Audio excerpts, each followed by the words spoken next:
മെക്ലാരൻ്റെ speedest car എവ എന്ന് നമുക്ക് വിശേഷിപ്പിക്കാൻ പറ്റുന്നത് മെക്ലാരൻ്റെ സ്പീഡ് ടെയിൽ എന്ന് പറയുന്ന മോഡലിനെയാണ്. 402 km/h വേഗതയിൽ ഇത് സഞ്ചരിക്കും എന്നുള്ളതാണ്. One of the fastest car. Let's അൺകാർഡ്. സോ ഇതാണ് McLaren Speedtail. Speedtail എന്ന് പറയുന്ന പോലെ തന്നെ ഒരു സ്പീഡ് ടെയിൽ ഭാഗം നമുക്ക് കാണാൻ വേണ്ടത്. അത് ശരിക്കും ഒരു ടെയിൽ ഭാഗമാണ്. ഫ്രണ്ടിനേക്കാളും കുറച്ചുകൂടി നാരോ ആണ് ടെയിൽ ഭാഗം എന്ന് തോന്നിപ്പോയി.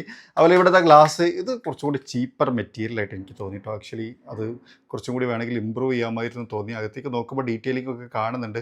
സ്റ്റിയറിംഗ് വീല് സെൻട്രലാണ് കൊടുത്തിരിക്കുന്നത്. കാരണം വെച്ചാൽ അത് ട്രാക്ക് ഓറിയൻറ്റഡ് വണ്ടിയും അങ്ങനത്തെ കാര്യങ്ങളൊക്കെ ആയതുകൊണ്ട് ഒരാൾക്ക് മാത്രം ഇന്ന് ഡ്രൈവ് ചെയ്യാൻ പറ്റുന്ന തരത്തിലാണ് ഇതിന് ക്രമീകരിക്കപ്പെട്ടുള്ളത്. വേറെ അങ്ങനെ കാര്യമായിട്ടുള്ള ഡീറ്റെയിലിംഗ് കൊടുത്തില്ല. മെക്ലാരൻ്റെ ഒരു ലോഗോ, അത് സ്റ്റിക്കർ അവിടെ നോക്കുകയാണ്, സ്റ്റിക്കറല്ല, ഒരു ലോഗോ കൊടുത്തിട്ടുണ്ട്. ബാക്കിൽ ടൈൽ ലാമ്പിൻ്റെ ഒരു ഡീറ്റെയിലിംഗും കൊടുക്കാൻ ശ്രമിച്ചിട്ടുണ്ട്. ആക്ച്വലി ഇതൊരു 3 ഡോർ വണ്ടിയാണെന്ന് പറയാം. എൻജിൻ ബാക്കിലാണ്, അവിടുത്തെ ഒരു ഡോറും കൂടി ഉൾപ്പെടെ 3 ഡോറാണ്.